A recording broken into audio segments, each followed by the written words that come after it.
ingreso tardío desde las 18:40 horas. Tuve problemas con la conectividad, no logré terminar la clase anterior y hasta ahorita me dejó conectarme el sistema. No sé realmente qué es lo que haya sucedido. Mil disculpas.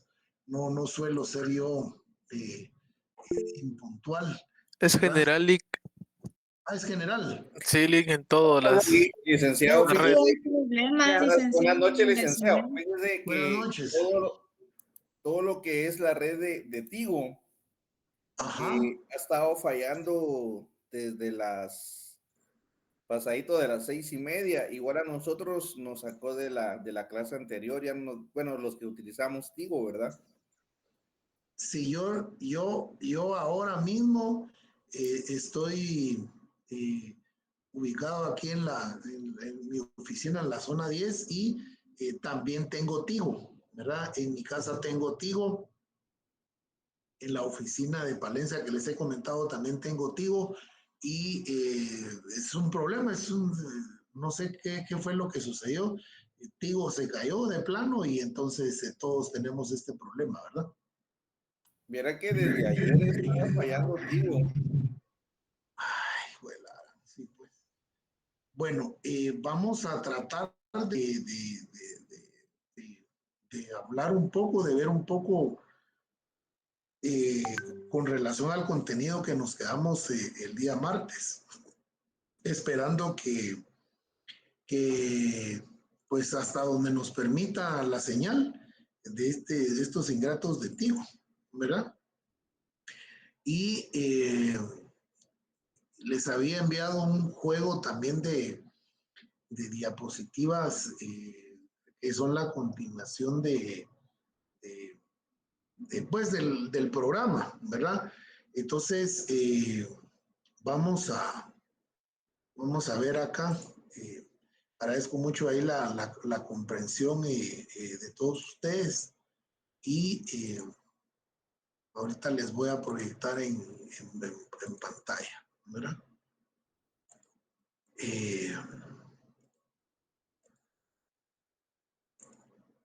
Bueno, por lo menos me consuela un poco saber de que no fui el único que tuvo estos inconvenientes, ¿verdad? Pero sí saber qué fue lo que pasó, ¿verdad? Entonces, nos habíamos quedado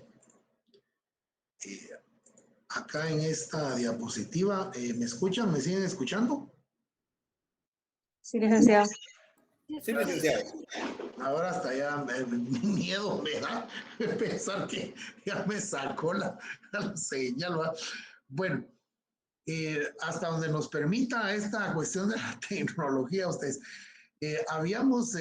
nos habíamos quedado en esta lámina, la número 26, con relación a el aspecto o la evolución histórico del derecho procesal constitucionalmente, derecho procesal administrativo, y habíamos hablado de que el artículo 221 constitucional establece precisamente el Tribunal de Contencioso Administrativo, el cual había yo indicado que su función es la de Contralor de la Juridicidad de la Administración Pública y tiene atribuciones para conocer en casos de contienda por actos y resoluciones de la administración de las entidades descentralizadas y autónomas del Estado. También está el apartado como las controversias derivadas de los contratos y de las concesiones, ¿verdad? Que están debidamente estipuladas en la Ley de Compras y Contrataciones del Estado.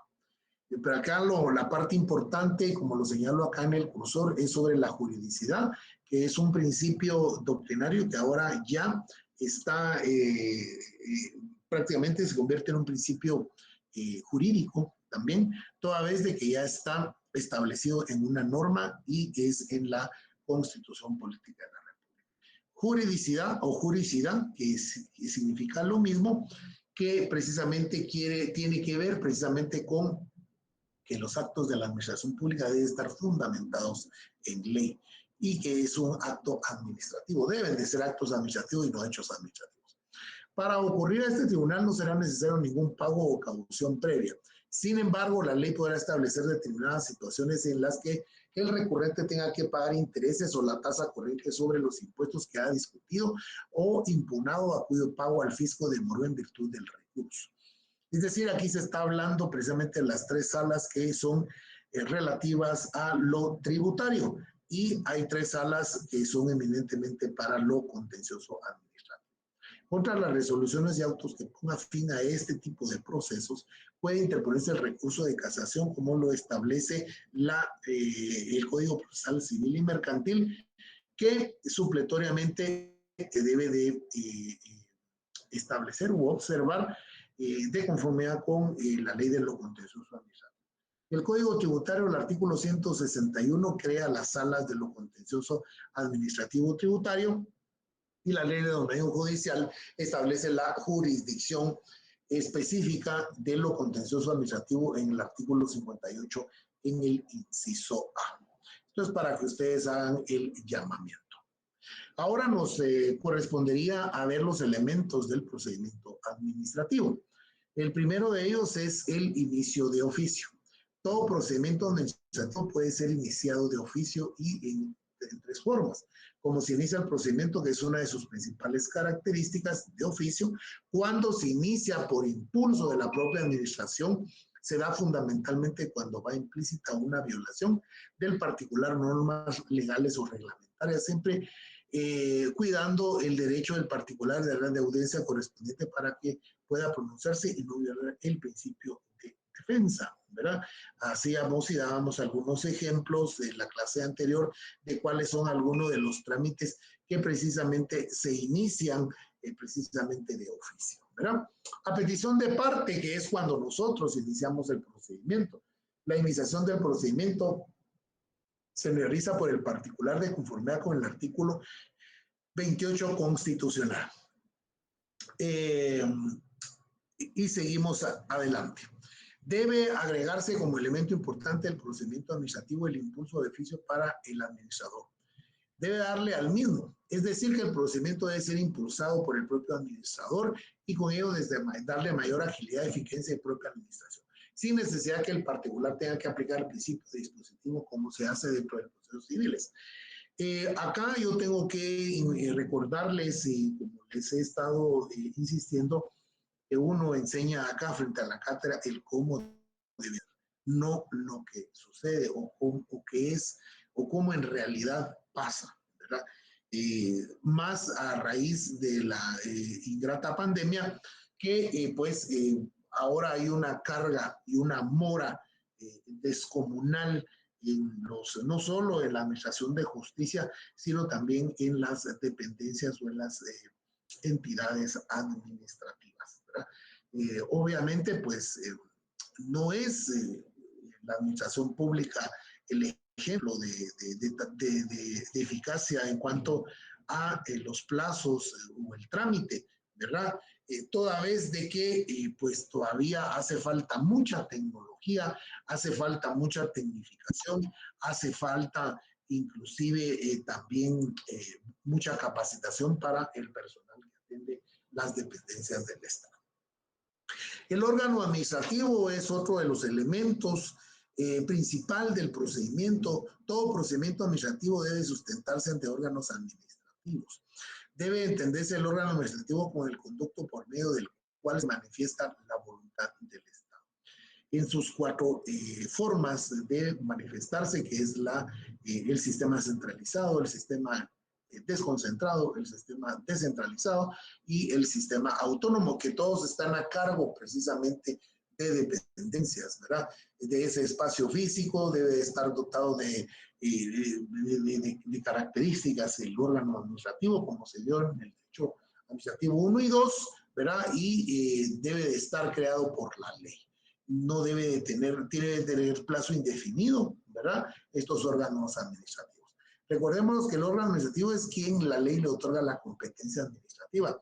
El funcionario público solo pone su voluntad para ejercer la competencia del mismo, razón por la cual el órgano administrativo va a ser el elemento más importante de la administración pública.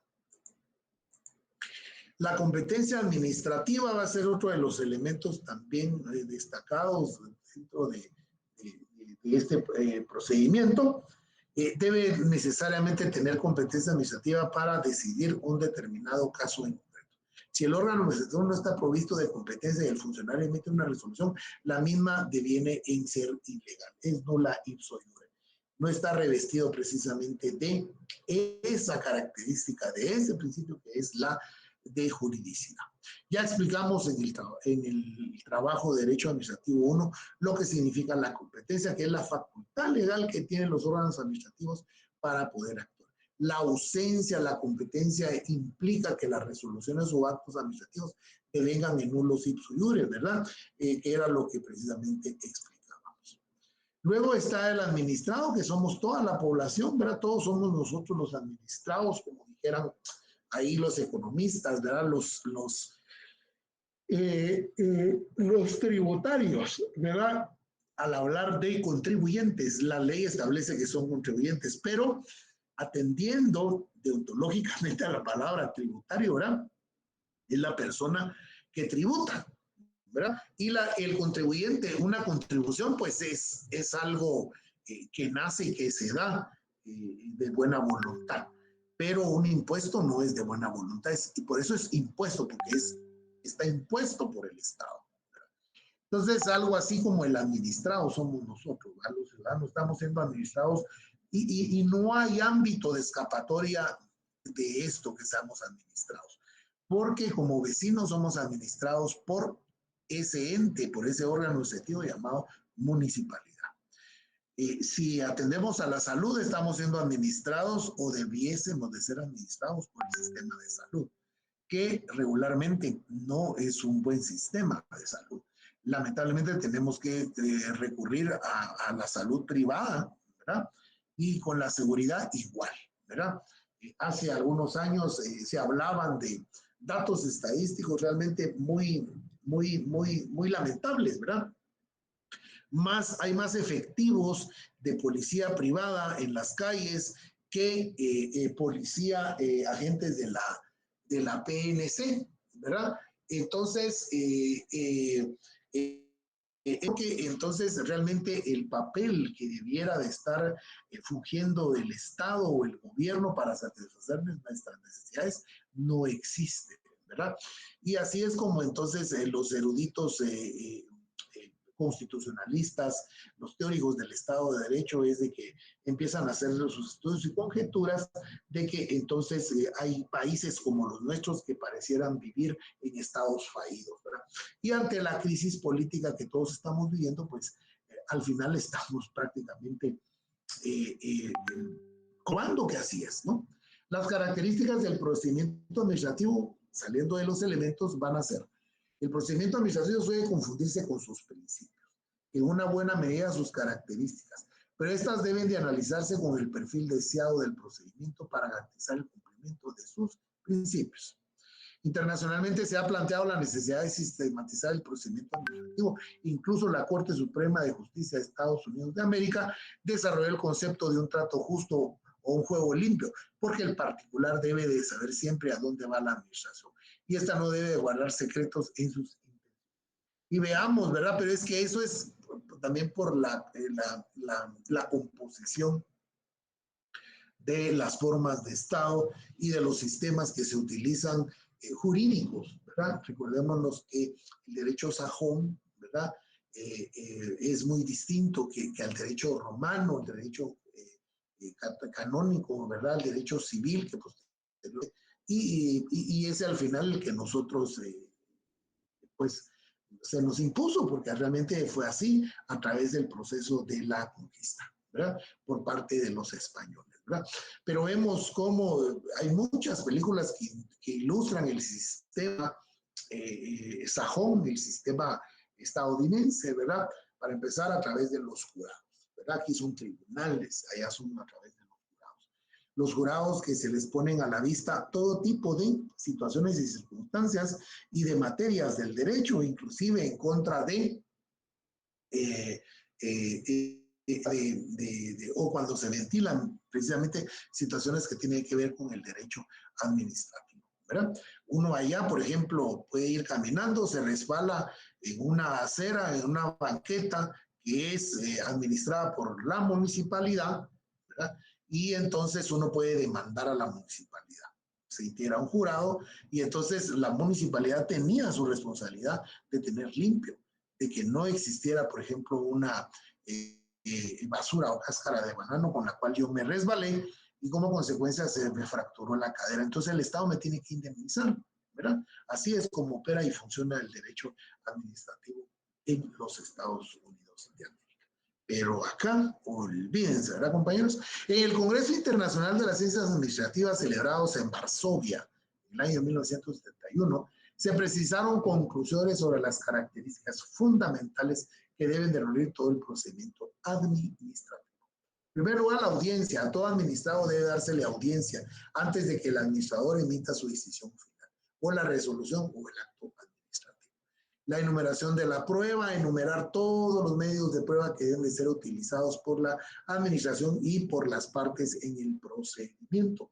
Esto lo hacemos ya en automático, inclusive en la vía civil, porque hay que individualizar la prueba, que es la que le ponemos o le brindamos al juez para que entonces se pueda emitir su sentencia. Pero en el campo del derecho administrativo también es aplicable el mismo principio. Aunque dentro del procedimiento administrativo es una norma general que las pruebas corran a cargo del que lo solicita, hay que tomar en cuenta que en el caso del procedimiento sea impulsado de oficio, el administrador debe de recordar algunas pruebas para emitir una resolución más justa para el particular, como informes a otras dependencias, inspecciones oculares, dictámenes técnicos o dictámenes jurídicos, ¿verdad? Todo eso es lo que va a contener precisamente un expediente dentro de la prueba. La fijación del plazo va a ser otra de las características también muy importantes y que se determinó precisamente este Congreso Mundial. La fijación de un plazo en el cual la administración debe resolver, tomando en cuenta los medios de prueba que deban de practicarse. También los plazos y términos dentro de la administración pública dependen de buena medida de los reglamentos que tengan fijadas la administración. Hay que recordar que el artículo 28 constitucional que rige el plazo general para la administración pública y en el caso de no existir, porque debe de haber y la norma se ha establecido, ¿verdad? No solo por la Constitución, que es, que es nuestra Carta Magna, ¿no? Pero también por una ley específica como es la Ley de Amparo, ¿verdad? Los 30 días que les establece el inciso F de nuestra Ley de Amparo, que también tiene desde el rango constitucional. Sí, Edgar, por favor, adelante. Gracias, Eric. Solo le quería preguntar en el caso de la prueba, acá en derecho administrativo, ¿uno debe aportarla?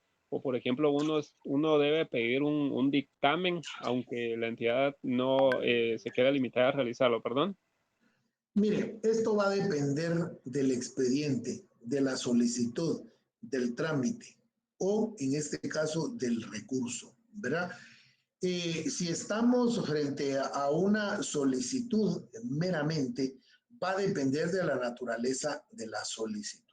Es decir, por ejemplo, si yo voy a solicitar, por ejemplo, la licencia de la autorización de un centro educativo, un checklist o una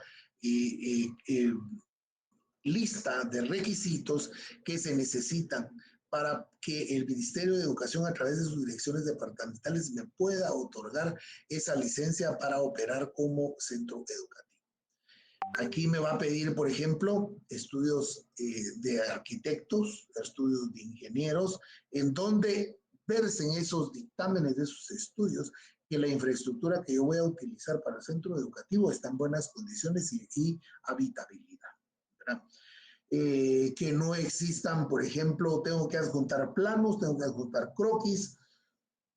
El centro educativo no debe estar cerca de, por ejemplo, de bares, de discotecas, de restaurantes, de cantinas también, ¿verdad?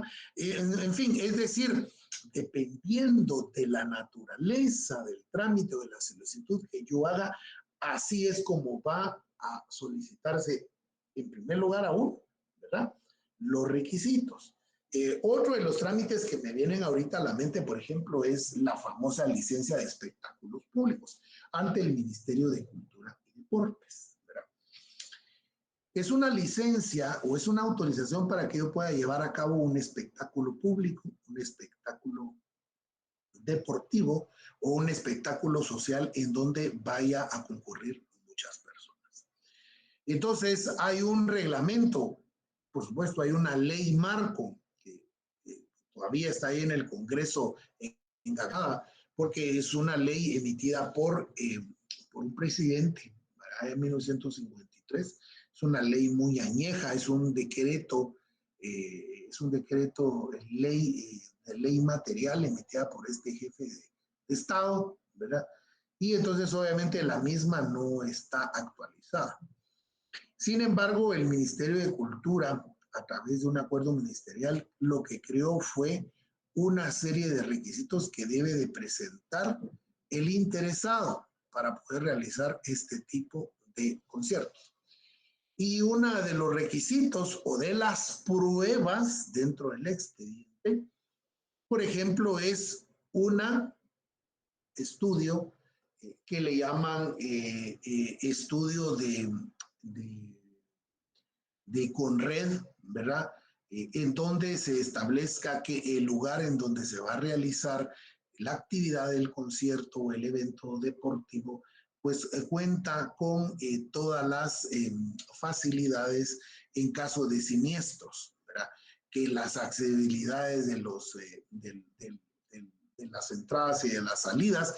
Y recuérdense, por ejemplo, lo que sucedió para aquella Xelafer, en donde hubo un concierto, por cierto, de Alush Nahual, me recuerdo yo. Y entonces lo que hicieron los organizadores, que es la empresa Gallo, ¿verdad? Porque así fue realmente, ¿verdad? Y entonces solo dejaron pocas salidas. Y entonces, como consecuencia de la multitud que se aglomeró y a la hora de la salida del concierto, pues todo el mundo quería salir a tiempo. O sea, todos querían salir al mismo tiempo. Como consecuencia de eso, hubo avalanchas de personas y hubo personas que fallecieron por asfixia, ¿verdad? Este caso inclusive está siendo todavía analizado, investigado por parte de la Fiscalía Distrital del Departamento de Quetzaltenango, hasta donde entiendo. Inclusive políticamente el Congreso de la República empezó a citar a los personeros del Ministerio de Cultura y la directora de espectáculos públicos, que es una directora, ¿verdad? Está a nivel de dirección técnica dentro de la Dirección General de las Artes. La directora técnica de espectáculos públicos pues concurrió a las diferentes citaciones al Congreso y los medios de comunicación lo que ella informó fue que no tenía capacidad de esa dirección. Y es cierto, ¿verdad? Yo se lo digo porque estuve ahí como asesor jurídico en la Dirección General, entonces me tocaba que ver también esta Dirección de Espectáculos Públicos y no tiene capacidad, obviamente, ¿verdad? No tiene capacidad de infraestructura, no tiene capacidad de personal, no tiene presupuesto, no tiene vehículos, no tiene suficientes supervisores y la misma ley establece que para efectos de la autorización en los departamentos debe de ser extendida y autorizada por los gobernadores departamentales. Como vemos, pues, una cuestión que tiene que ver hasta con la vida de nosotros, de los seres humanos, de los habitantes de este país, como con ocasión de un concierto, de una actividad de distracción, ¿verdad? Entonces, para que a mí me extendieran esa licencia de espectáculos públicos, porque a la empresa Gallo se le extendieron a los productores para poder realizar el concierto. Ellos entonces tuvieron que haber solicitado los informes a Conred de Quetzaltenango de que sí, el campo gozaba de todas esas, y no solo la estructura que utilizaron, ¿verdad? Entonces, regresando a la pregunta de Edgar, tal vez me fui mucho por las ramas, ¿verdad? Entonces, para el empresario de cerveza, pues mire, lo más seguro es que no, ¿verdad? Porque este país es de la eterna impunidad, ¿verdad? Y los castigos que representan para este país, ¿verdad? Ellos me imagino que lograron fácilmente salirse, pero como les digo, sí se iniciaron acciones, al menos políticas, en el Congreso en contra de los personeros del Ministerio de Cultura. Entonces, al hablar de la prueba en este expediente, tiene que versar esa licencia de Conred, ¿verdad, Edgar? Y así, dependiendo de el trámite que sea, así va a ser la prueba. Por eso dice acá muy bien con relación a esto, ¿verdad? Que usted preguntaba, enumeración de la prueba, dice, ¿verdad? Enumeración de todos los medios de prueba que deben ser utilizados por la administración o por partes en el procedimiento. Aunque dentro del procedimiento administrativo es norma general que las pruebas corran a cargo del que las solicita, porque eso es lo que uno tiene que demostrar. Y ya les hablé de la autorización de un colegio, de un centro educativo, y ahora de un espectáculo público. Así podemos ir citando cada una de los trámites, ¿verdad? ¿Alguien más no le deja ver las diapositivas? Dice Marcos Rodrigo. No sé, yo estas ya las envié hoy por la tardecita, como eso de las 4, 4:30. No, estas las envié el día martes, las 9, ¿no? Dice José Luis que sí se ven. El compañero, hay que revisar ahí la conectividad, ¿verdad? Porque sí nos sacó ¿cómo se llama? Nos sacó de la jugada estos ingratos de Tigo, ¿verdad? Entonces hay que revisar eso, ¿verdad? Ahí están todos los compañeros ya informando y rectificando que sí se ven las diapositivas, ¿verdad? La fijación del plazo es otro de los aspectos importantes, la fijación de un plazo en el cual la administración debe de resolver, tomando en cuenta los medios de prueba que deben de practicarse. También los plazos y términos dentro de la administración pública dependen de una buena idea de los reglamentos que tengan fijados en la administración. Hay que recordar que el artículo 28 constitucional, nuevamente caemos, o al inciso F del artículo 10 de nuestra ley de amparo también, para fijación de este plazo. Estos son 30 días hábiles, ¿verdad? Que entonces se van a extender, hay que contarlos. Al final nos paran saliendo como 3 meses. Por eso es de que también inclusive para poder plantear nuestras demandas de lo contencioso administrativo ya en los tribunales correspondientes, dice son 3 meses, eso sí van a ser calendarios. 30 días, ¿verdad? Estos 30 días son improrrogables, ¿verdad? Y al menos la administración pública debe de respondernos el trámite en estos 30 días, o sea, 3 meses, ¿verdad ustedes? Y también para resolverlos, ¿verdad? Realmente sí son groseros, ¿verdad? Yo planteé en plena pandemia, iniciando, planteé 2 recursos de revocatoria en contra del Ministerio de Educación. Solo me han respondido el uno y el otro dice que todavía está en trámite. ¿Pueden creer ustedes eso? ¿Verdad? Entonces, vemos cómo sí también hay una desmedida en cuanto a esto de los plazos por parte de la administración pública. Y recordémonos que aquí se aplica también lo que en materia jurisdiccional sucede, que los plazos corren para uno, ¿verdad? No corren para, en este caso, los administradores, sino corren para uno que es el interés. El plazo a otras instituciones que intervienen, demasiado lentos, Jorge, ¿verdad? Los plazos en los que deben de realizarse las audiencias de la intervención a otros órganos e instituciones deben de estar fijados en las normas reglamentarias. O en su caso aplicar el artículo 10, ¿verdad? O sea, es decir, esos 30 días casi que es la norma general. El análisis de la prueba, la necesidad de analizar por lo menos en una forma sumaria, o sea, en una forma rápida. Vamos a ver este procedimiento cuando estemos determinando y viendo precisamente, porque el programa sí lo exige, la responsabilidad de funcionarios y empleados públicos, y es a través precisamente de este procedimiento civil, ¿verdad? Procesal civil, el juicio sumario. Pero lo sumario quiere decir que significa que sea rápido. Todos los actos que puedan afectar a los particulares atendiendo al interés general.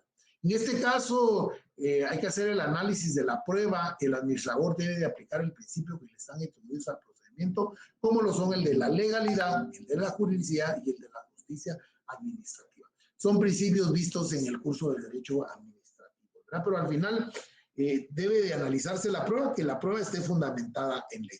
Por eso los dictámenes, cuando son dictámenes técnicos o dictámenes jurídicos, hay una parte de antecedente, dice, ¿verdad? Que cómo es que sucede, cómo es que llega a esa oficina, ¿verdad? Y luego, pues obviamente, tener las consideraciones, el marco jurídico, importante empezar desde la Constitución, las leyes en particular, los reglamentos, los manuales y entonces la parte resolutiva, ¿verdad? que es la parte que va a dictaminar, ¿va? Por lo cual dice, ¿verdad? Esta oficina jurídica o esta oficina técnica, ¿verdad? Resuelve favorable o desfavorable, teniendo y atendiendo precisamente a todo ese contexto. El análisis de la prueba que el administrador rindió, las pruebas que el mismo órgano administrativo recabe dentro del procedimiento administrativo, es lo que al final del mismo y al momento que tenga que emitir una resolución administrativa se podrá en primer lugar ajustar al derecho y en segundo lugar a que la resolución administrativa se ajusta. Es decir, que se aplique a lo que se denomina la justicia administrativa. En esto insiste mucho nuestro profesor de Derecho Administrativo, Jorge Mario Castillo. La notificación a los administrados es otra de las características también esenciales que se dieron con relación de este Congreso Mundial de Derecho Administrativo, y que establece que las cuales la decisión debe ser notificada a los particulares involucrados y como reglas generales complementarias, la declaración que todo quebrantamiento a las normas que fijen garantías de procedimientos para el particular deben de provocar la nulidad de la decisión administrativa y la responsabilidad para quienes las infringen. Toda resolución administrativa debe ser hecha a saber a los administrados que intervienen en el procedimiento administrativo. Y la administración, la forma de hacerlas a saber de los administrados a través de sus notificaciones. Notificar al particular significa hacerle saber que existe un procedimiento abierto en su contra o bien si el procedimiento es a petición del interesado. Hacerle saber lo que el órgano administrativo decidió sobre el asunto que ventila dentro del procedimiento administrativo. Muy bien, ahí estaríamos cumpliendo con esas características emitidas en este Congreso Internacional en marzo. Ahora entraríamos a lo que llamamos la naturaleza jurídica del expediente administrativo. Van a ser tres últimas diapositivas que hasta aquí vamos a llegar por los problemas o la incidencia de la señal, lamentablemente. Vemos cómo hay solo 131 compañeros de 120 casi que están asignados a esta sección, ¿verdad? Y precisamente ha de estar afectando esta todavía caída de la señal de Tigo, que saber qué fue lo que sucedió, ¿verdad? Ahí sí que son los señores estos tecnológicos, o sea, la tecnología siempre nos va a fallar, ¿verdad, compañeros? Es discutible el procedimiento administrativo, que es una serie de actos administrativos, o si el procedimiento administrativo solo tiene un acto administrativo que es al final lo que se requiere en la resolución de lo que estamos solicitando o impugnando. Esta cuestión puede analizarse desde el punto de vista de lo que realmente pasa dentro del procedimiento. Pues dentro del mismo se producen hechos como los dictámenes en general y estos por sí mismos no producen efectos. El procedimiento administrativo generado por un expediente administrativo produce efectos jurídicos inmediatos al particular. Es la resolución final. Por esa razón no se puede aducir que los diferentes actos o fines de este expediente sean tomados en cuenta y que tengan efectos jurídicos, pues solo cuentan con una resolución final.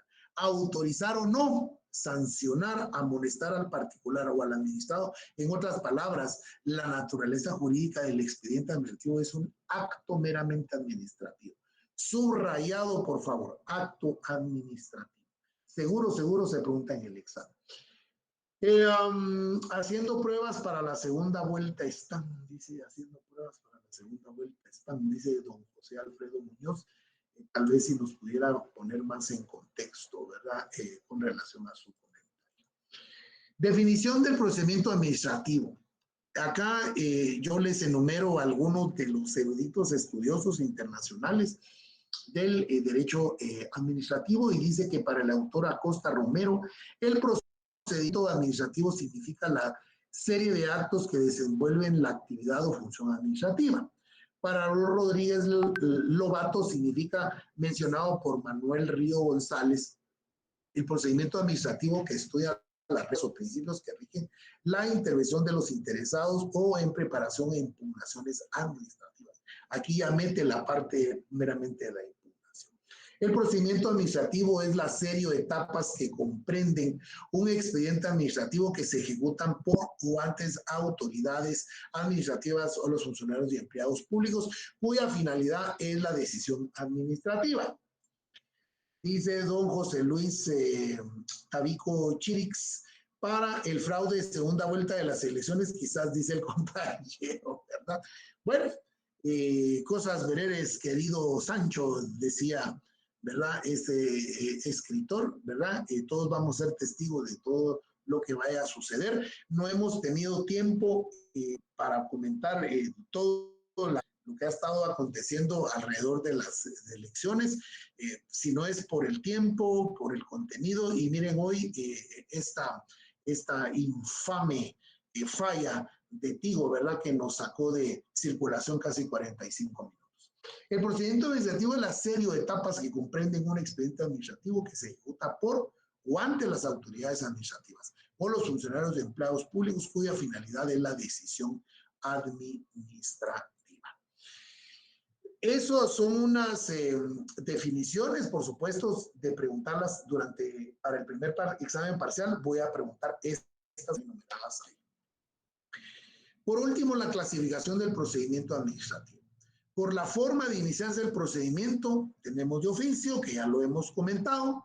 El procedimiento administrativo se puede iniciar de oficio, es decir, sin que medie la petición del administrado, cuando hay violaciones a leyes o reglamentos y se impone alguna sanción administrativa. 2. A petición del interesado, cuando el particular hace uso del derecho de petición plasmado en el artículo 28 constitucional. En este caso, en el particular es el interesado en que la administración inicie el procedimiento, ya sea por simple petición o por recurso, por medio de impugnación o por denuncia administrativa. Y por los motivos que originan el procedimiento, que podría ser por una impugnación, ¿verdad? O por un reclamo que yo tenga, cuando el particular hace uso de los recursos administrativos, impugna una resolución administrativa que le afecta en sus derechos e intereses. Por el administrado es un medio de la defensa en contra de la administración pública. A esto le hemos llamado el control directo, ¿verdad? Porque somos nosotros que ejercemos ese control de los actos y resoluciones de la administración pública. Más adelante veremos esta clase de procedimientos, pues son de suma importancia porque es parte vital, ¿verdad? Cómo va a ser la revocatoria y la reposición. La petición propiamente dicha, como ya quedado anteriormente explicado en base al artículo 28 constitucional. De oficio, cuando la administración lo inicia sin mediar petición de los particulares, normalmente se inicia de oficio un procedimiento administrativo, como ya lo explicamos con anterioridad. Bueno, estimados compañeros, reitero entonces las disculpas del caso, ¿verdad? Por haber iniciado tarde, a las 19:30 horas, no sabemos, no sabría yo qué explicarles, ¿verdad? Más que solicitar las disculpas del caso. Nos vamos a quedar el día de hoy por esto acá, también por esta situación. Yo agradezco muchísimo que se hayan mantenido ahí y que hayamos por lo menos concluido estas 126 personas o estudiantes adheridos a esta transmisión. Y nos veremos el día martes, entonces, para continuar con las siguientes diapositivas. A ustedes muchas gracias, pasen feliz noche, buen provecho, ¿verdad? Ahí en sus hogares, feliz fin de semana por adelantado y feliz mes también, ¿verdad? Estamos concluyendo ya este séptimo, iniciamos ya pronto, la próxima semana, el 8º mes del año. Feliz noche entonces, bendiciones y hasta el día martes.